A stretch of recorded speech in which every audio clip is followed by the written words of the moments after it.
What's up guys? I hope you are doing well. I am Veer, welcome to Studler family.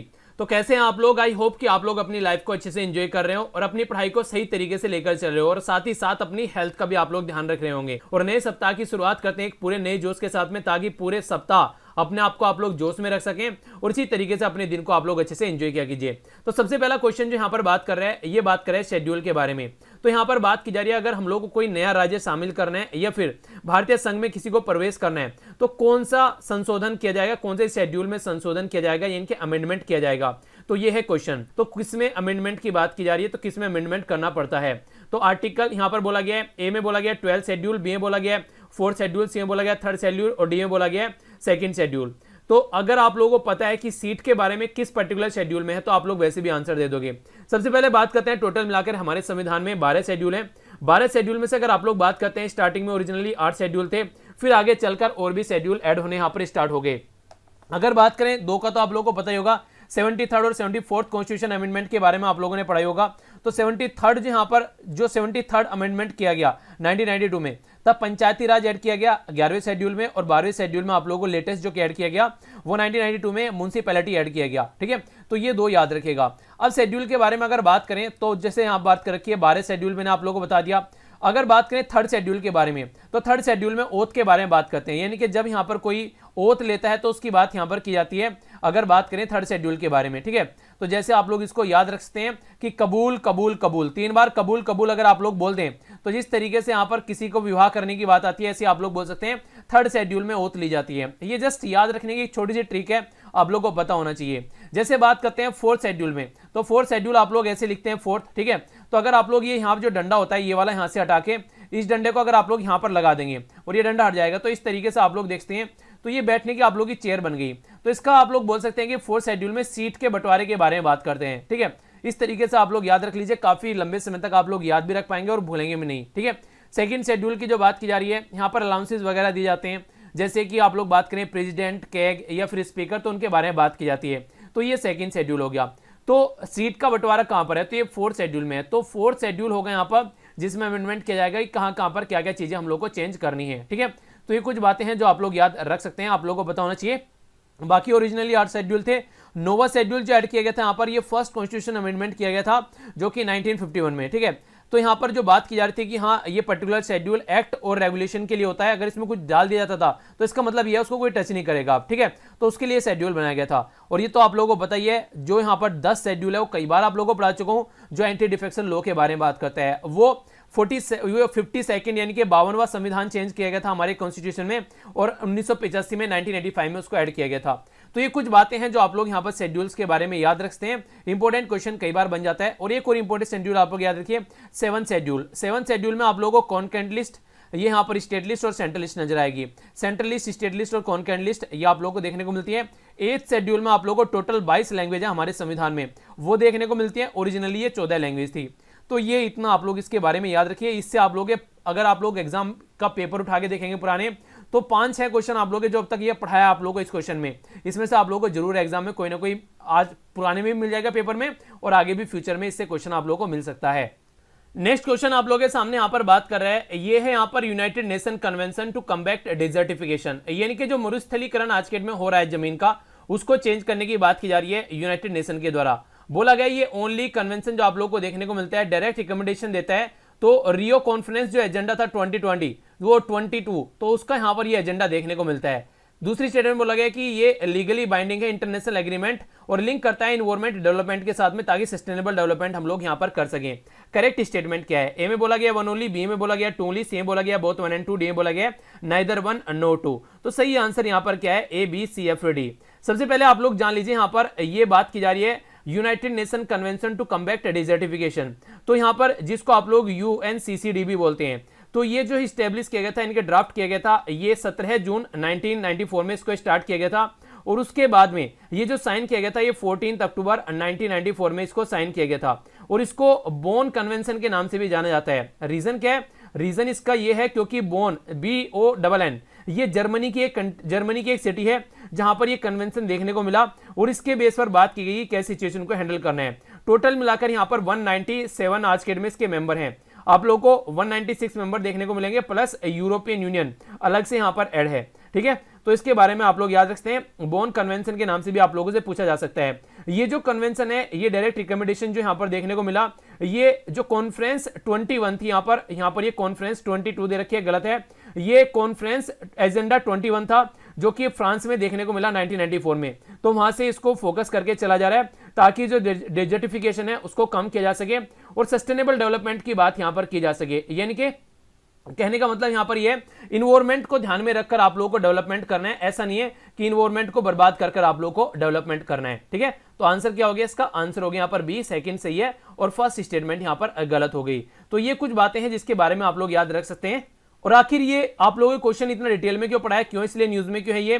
क्योंकि कोप 14 यानी कि conference of parties 14 2 से लेकर 13 यानी कि अभी चल रही है, सितंबर में न्यू दिल्ली में ये हो रही है। तो इसलिए क्वेश्चन आप लोगों से एग्जाम में बन सकता है। नेक्स्ट क्वेश्चन आप लोगों के सामने यहां पर बात कर रहे हैं इंटरपोल के बारे में। अगर इसको शॉर्ट फॉर्म को आप लोग इसको कट करके देखेंगे तो होगा इंटरनेशनल पुलिस। तो इंटरपोल जनरल असेंबली के बारे में बात की जा रही है, इसके बारे में कौन सी स्टेटमेंट करेक्ट है ये आप लोगों को बताना है। बात की जा रही है यहां पर जो ये इंटरपोल है, यहां पर ये सुप्रीम गवर्निंग बॉडी है, कंप्राइज करती है representative of all the countries. ठीक है, दूसरी स्टेटमेंट में बोला गया कि ईच कंट्री रिप्रेजेंट की जाती है वन और मोर डेलीगेट्स एट द असेंबली, और टिपिकली जो चीफ है लॉ इन्फोर्समेंट एजेंसी का पर्टिकुलर कंट्री में, वो यहां पर रिप्रेजेंट करते हैं। कौन सी स्टेटमेंट करेक्ट है? ए में बोला गया वन ओनली, बी में बोला गया टू ओनली, सी में बोला गया बोथ 1 and 2, डी में बोला गया none of the above. A B C F D सही आंसर क्या है? तो सही आंसर है इसका वो है बी, क्योंकि आप लोग वैसे भी समझ सकते हैं कोई भी ऐसी ऑर्गेनाइजेशन नहीं होगी जहां पर प्रॉपर वे में सब रिप्रेजेंटेशन सारी कंट्री का आप लोगों को देखने को मिलेगा। ठीक है, तो इस तरीके से आप लोग अंडरस्टैंड कर सकते हैं। जैसे आज के डेट में 193 मेंबर है यूएन के, पर लेकिन कुछ ऐसे एरिया है जो यहाँ पर भी आप लोगों को रिप्रेजेंटेशन उनका देखने को नहीं मिलेगा। कई सारी ऐसी है जिनको यहाँ पर कंट्री का दर्जा नहीं दिया जाता है, किसी का पार्ट बनकर वो यहाँ पर आते हैं, तो ऐसे भी आप लोग इसको समझ सकते हैं। ठीक है, अभी मैंने आप लोगों के सामने जो बात करी वो किसके बारे में हम लोग बात कर रहे थे? ठीक है, ये नहीं, ये वाला क्वेश्चन था जो यहां पर ये हम लोग बात करें तो 197 की बात करी मैंने, तो आप लोग समझ सकते हैं आप तो 197 के द्वारा यहां पर रिप्रेजेंट किया जा रहा है। पर लेकिन अगर यहां पर बात करते हैं हम लोग, यहां पर देख रहे हैं 193 मेंबर है, तो कोई ना कोई आप लोगों को बाहर दिख ही जाएगा, कोई कई ऐसी कंट्री आप लोगों को दिख जाती हैं। ठीक है, तो ये आंसर वैसे भी गलत हो जाता है अगर आप लोग इसको वैसे अंडरस्टैंड करते हैं। जैसे हमारी कंट्री में सीबीआई है, सेंट्रल ब्यूरो ऑफ इन्वेस्टिगेशन, तो ये आप लोगों को देखने को मिलेगी हमारी कंट्री की चीफ एजेंसी है, तो वो रिप्रेजेंट करती है हमारी कंट्री को इंटरनेशनल लेवल पर, और वो इसका पार्ट आप लोगों को यहां पर नजर आएगी। ठीक है, तो इसके बारे में आप लोग याद रख सकते हैं। आज के डेट में जो टोटल नेशनल सेंटर ब्यूरो है वो 181 है जो यहां पर आप लोगों को नजर आएंगे।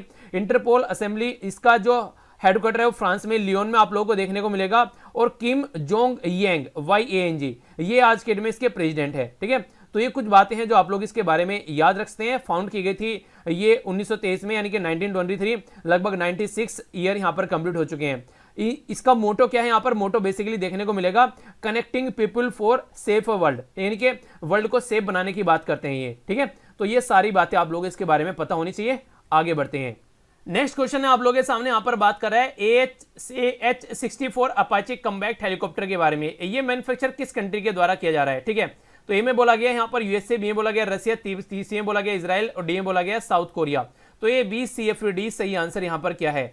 सही आंसर है यहाँ पर इसका ए यूएसए। आप लोगों को पता है अभी हमारी इंडियन एयरफोर्स के द्वारा यहाँ पर अपाचे यहाँ पर हेलीकॉप्टर मंगाए गए हैं, तो ये इसलिए भी यहाँ पर न्यूज में था। एक काफी एडवांस हेलीकॉप्टर आप लोग बोल सकते हैं और हमारी कंट्री के पास में है, तो कहीं ना कहीं हमारी जो एयरफोर्स की क्षमता है वो आप लोगों को बढ़ती हुई नजर आएगी। तो यूएसए के द्वारा मैन्युफैक्चर किया जा रहा है, ऐसा नहीं है हमारी ही कंट्री के पास में हमारी कंट्री को बेच रहा है, और भी कई सारी 10 से ज्यादा कंट्री आप लोगों को ऑल ओवर वर्ल्ड में देखने को मिल जाएगी जहां पर ये इनके द्वारा सप्लाई किए जा रहे हैं। नेक्स्ट क्वेश्चन फिर से आप लोगों के सामने यहाँ पर ये इंटरपोल के बारे में ही है, तो पूरा क्लियरिटी आप लोगों के माइंड में आ जाएगी। अब यहाँ पर कुछ इसकी वर्किंग के बारे में बात की जा रही है। सबसे पहले बोला गया है कि ये यहाँ पर it is the world largest ये यहाँ पर इंटरनेशनल पुलिस ऑर्गेनाइजेशन है। दूसरा बोला गया है ये कलर्ड नोटिस इश्यू करती है Interpol, designated different type of crimes को लेकर, यानी कि अलग अलग क्राइम के लेके अलग अलग यहाँ पर कलर्ड नोटिफिकेशन जारी इसके द्वारा किए जाते हैं। सही स्टेटमेंट क्या है? ए में बोला गया वन ओनली, बी में बोला गया टू ओनली, सी में बोला गया बोथ 1 and 2, डी में बोला गया नन ऑफ द अबव। तो इसके बारे में आप लोगों को पता होना चाहिए। तो कौन सी स्टेटमेंट सही है यहाँ पर? ABCFD, तो आंसर है यहाँ पर सी, यानी कि दोनों स्टेटमेंट सही है। वो मैंने आप लोगों को बता दिया। वर्ल्ड लार्जेस्ट इंटरनेशनल पुलिस है यहाँ पर, तो जो मेंबर मैंने अभी आप लोगों को बताए ये आप लोग याद रख ही सकते हैं। थोड़ा सा जान लेते हैं यहाँ पर इसके बारे में। ये मैंने अभी आप लोगों को बताई है चीजें इसके बारे में कि इंटरनेशनल क्रिमिनल ऑर्गेनाइजेशन आप लोगों को देखने को मिलती है, इसको इंटरनेशनल क्रिमिनल पुलिस ऑर्गेनाइजेशन के नाम से पुकारा जाता है। ये यहाँ पर इंटरनेशनल ऑर्गेनाइजेशन है जो कि फैसिलिटेट करती है, वर्ल्ड लेवल पर कोऑपरेट करती है क्राइम इन्वेस्टिगेशन वगैरह में। ठीक है, तो ये आप लोग याद रखिएगा। इसी के साथ में लियोन में इसका हेडक्वार्टर है फ्रांस में, वो मैंने अभी आप लोगों को बताया। तो ये अलग अलग तरीके के नोटिस जारी करती है क्रिमिनल एक्टिविटी को लेते हुए। तो कौन कौन से नोटिस है वो मैं भी आप लोगों को यहाँ पर दिखाने जा रहा हूँ, ये आप लोग देखते हैं। इंटरपोल के नोटिस के बारे में बात की जा रही है। रेड नोटिस जो जारी किया है ये वांटेड पर्सन, यानी कि अगर कोई वांटेड पर्सन है जिसको ऑल ओवर वर्ल्ड में ढूंढा जा रहा है उसके लिए करता है। नेक्स्ट यहाँ पर येलो नोटिस जारी किया जाता है मिसिंग पर्सन के लिए। ब्लू यहाँ पर एडिशनल कोई इंफॉर्मेशन चाहिए। ब्लैक यहाँ पर बात की जा रही है अनआइडेंटिफाइड बॉडी के बारे में। इसी के साथ में ग्रीन जो नोटिस है यहाँ पर ये वार्निंग एंड इंटेलिजेंस के बारे में बात करते हैं यहाँ पर। इसी के साथ में ऑरेंज जो नोटिस है यहाँ पर ये एमिनेंट थ्रेट के बारे में अगर किसी कंट्री को देखने को मिलती है। पर्पल कलर है यहाँ पर ये है मोडस MODUS, ये ओपरेंडाई। ये जो है आप मोडस ओपरेंडाई का मतलब है अगर कोई बिजनेस क्रिमिनल केस निकल कर आ रहा है तो उसमें उसको एक तरीके से बोल सकते हैं आप लोग चेक किया जाता है, ठीक है। तो एक तरीके से यहाँ पर ये एक तरीके से आप लोगों के सामने मोड ऑफ ऑपरेशन इसको बोलते हैं, ठीक है, जो मोडस ओपरेंडाई बोला है। तो इसके बारे में आप लोग थोड़ा सा याद रखते हैं, ये एक लैटिन फ्रेज है जो कि यहाँ पर इसका एक पर्पज है। तो ये अलग अलग कलर के नोटिस इशू किए जाते हैं अलग अलग पर्पज के लिए, ठीक है। और हमारी कंट्री की CBI यहाँ पर इसको रिप्रेजेंट करती है हमारी कंट्री की साइड से इंटरनेशनल लेवल पर। नेक्स्ट क्वेश्चन आप लोगों के सामने यहाँ पर बात कर रहे हैं कैट के बारे में। कैट ये बिल्ली वाली कैट नहीं है, यहाँ पर इसको बोलते हैं सेंट्रल एडमिनिस्ट्रेटिव ट्रिब्यूनल।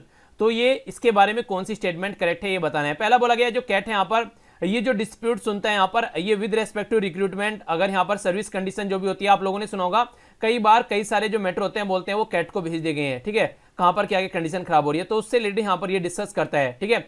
दूसरा बात की जा रही है यहाँ पर जो प्रिंसिपल सीट है इसकी ये यहाँ पर कैट एडमिनिस्ट्रेशन टर्मिनल की है न्यू दिल्ली में। बाकी अलग अलग एरिया में आप लोगों को लगभग 16 ब्रांचेज इसकी नजर आ जाएंगी।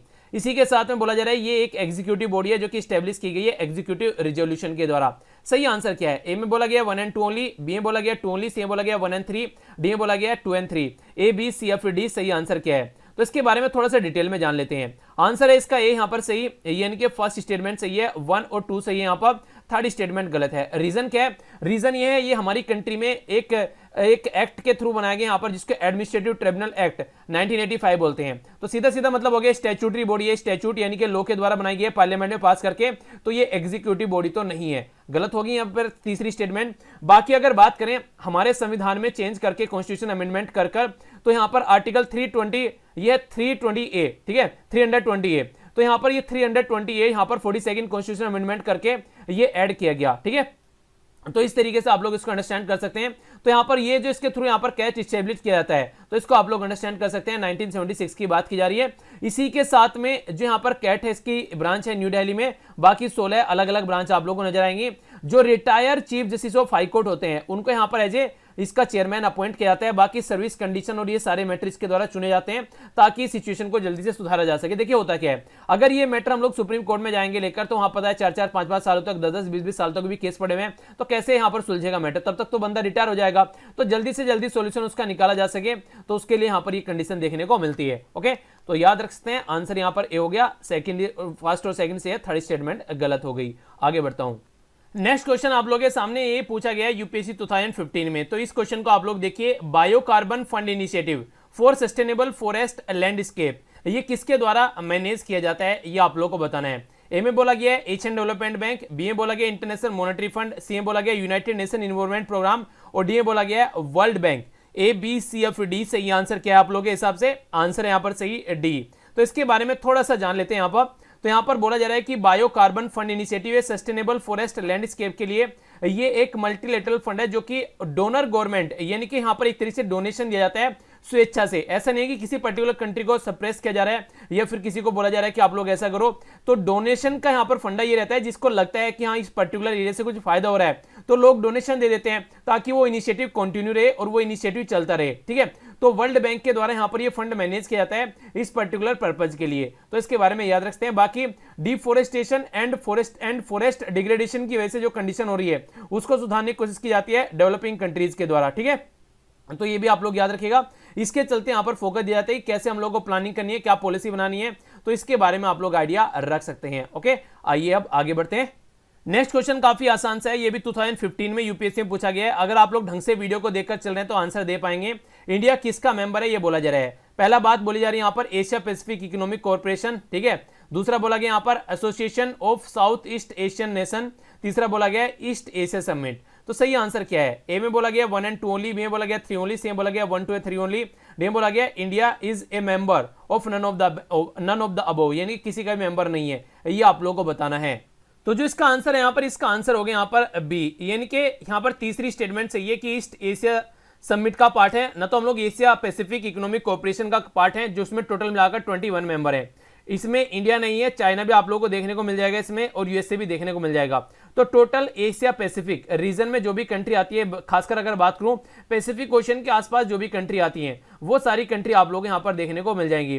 तो टोटल जो पैसिफिक रिम मेंबर को बोल सकते हैं आप लोग यहां पर, तो ये पैसिफिक मेंबर का एक एसोसिएशन है, ठीक है। तो यहां पर इसके बारे में आप लोग याद रखते हैं, ये 1989 में स्टेब्लिश किया गया था, India is not a member of it. Next बात की जा रही है association of south east Asian nation, ठीक है, जिसको आप लोग आसियान बोलते हैं। तो आसियान का मेंबर नहीं है इंडिया, आसियान +6 का मेंबर है। ये क्या है, आसियान के साथ में अगर हम लोग ऐड कर दें इंडिया और चाइना, एक ग्रुप ये हो गया, जापान साउथ कोरिया दूसरा ग्रुप ये हो गया, और इसी के साथ में ऑस्ट्रेलिया और न्यूजीलैंड, अगर ये 6 मेंबर को ऐड कर दे तो आसियान +6 ग्रुप हो जाएगा, ठीक है। तो ये स्टेटमेंट भी यहां पर गलत हो गई, तो आंसर बी सही है। नेक्स्ट क्वेश्चन ये यूपीएससी 2015 में प्रीलिम्स से पूछा गया ये भी, तो ये ऐसे क्वेश्चन आप लोगों के बन जाते हैं। तो 5th शेड्यूल और 6th शेड्यूल के बारे में बात की जा रही है इंडियन कॉन्स्टिट्यूशन के बारे में। तो बोला जा रहा है किससे ये रिलेटेड है, प्रोटेक्ट करने के लिए इंटरेस्ट शेड्यूल ट्राइब का, इसी के साथ में डिटरमाइन करता है बाउंड्रीज जो बिटवीन द स्टेट, उसके बारे में बात करता है, डिटरमाइन करता है power authorities responsibility of panchayat के बारे में बात करता है, प्रोटेक्ट करता है interest of all border state, यानी कि बॉर्डर वाले राज्यों का इंटरेस्ट प्रोटेक्ट करता है। ए सही है, बी सही है, सी सही है या फिर डी सही है? सही आंसर क्या है? सही आंसर है इसका ए। हमारी कंट्री में 5वां और 6ठा शेड्यूल, इसके ऊपर मैंने अलग से वीडियो बनाई थी आप लोगों को जब पॉलिटी पढ़ा रहा था, तो इसके बारे में याद रखते हैं। प्रोविजन जब एडमिनिस्ट्रेट किया जाता है शेड्यूल एरिया और शेड्यूल ट्राइब एरिया, तो ये 8 लोगों ये शेड्यूल 5 में नजर आएगा। पर लेकिन अगर प्रोविजन रहता है एडमिनिस्ट्रेट करने के लिए ट्राइबल एरिया, आसाम, मेघालय, त्रिपुरा और मिजोरम, इन 4 राज्य के अंदर, तो ये शेड्यूल 6 में आता है। मतलब क्या इसका मतलब ये है पंचायती राज सिस्टम हमारी कंट्री में नॉर्मली आप लोगों को देखने को मिलता है, ढंग से इंप्लीमेंट किया जा रहा है, पर ये कुछ ऐसे एरिया है जहां पर पंचायत प्रॉपर वे में काम नहीं करती है, ये खुद अपने एरिया को ढंग से टैकल लेकर चलते हैं। इवन यहाँ पर राज्य गवर्नमेंट भी काम नहीं करती है, ऐसा आप लोग बोल सकते हैं। तो इनका एरिया खुद के द्वारा एडमिनिस्ट्रेट किया जाता है, कुछ पर्टिकुलर एरिया, तो उसके चलते प्रोटेक्टेड एरिया है यहाँ पर ये 6ठे और 5वें शेड्यूल के अंदर। तो ये इंपॉर्टेंट क्वेश्चन आप लोगों का बन जाता है। नेक्स्ट क्वेश्चन आप लोगों के सामने यहाँ पर बात कर रहा है, ये भी एग्जाम में पूछा जा चुका है आप लोगों से। ये बात कर रहा है इंडिया स्टील प्रोडक्शन इंडस्ट्री क्या किसका इंपोर्ट करती है यहाँ पर इसको स्टील को प्रोड्यूस करने के लिए? साल्ट पेटर की बात की जा रही है, रोक ये फॉस्फेट की बात की जा रही है, कुकिंग कोयल की बात की जा रही है, all of the above. A, B, C या फिर डी? सही आंसर क्या है? तो जो सही आंसर है यहाँ पर इसका ये हो गया सी। ये बात की जा रही है यहाँ पर कुकिंग कोयल के बारे में, ठीक है। तो लगभग 0.8 टन यूज होता है 1 टन यहाँ पर स्टील को प्रोड्यूस करने के लिए, जो कि काफी ज्यादा इंपॉर्टेंट है। ओके, तो ये रिसेंटली काफी ज्यादा न्यूज में था स्टील, आप लोगों को पता ही है, जब डोनाल्ड ट्रंप ने टैरिफ लगाए, तो इसलिए भी आप लोगों से यहाँ पर क्वेश्चन इससे रिलेटेड बन सकता है, ठीक है। तो याद रखिएगा आंसर हो गया यहाँ पर सी। तो ये था टोटल आज का डिस्कशन। आई होप कि आप लोगों ने एंजॉय किया होगा। अगर आप लोगों को इस लेक्चर के कुछ भी सीखने को मिला है, तो अगर लगता है कि लेक्चर फायदा पहुंचा रहा है, तो इस लेक्चर की पीडीएफ आप लोग रख लीजिएगा अपना रिवीजन करने के लिए। नीचे डिस्क्रिप्शन बॉक्स में लिंक मिल जाएगा जहां से आप लोग पीडीएफ डाउनलोड करनी जाकर, और बाकी शेयर भी कर दीजिएगा ताकि दूसरे बच्चों को भी फायदा हो जाए और हमारी फैमिली यहाँ पर और बड़ी हो जाए, ताकि हम लोग फैमिली में और ज्यादा मेंबर को ऐड कर सकें। तो मिलता हूं नेक्स्ट लेक्चर में। बड़ों का नमस्ते, छोटों का प्यार, छोटी सी लाइफ एंजॉय करो यार। तब तक के लिए जय हिंद।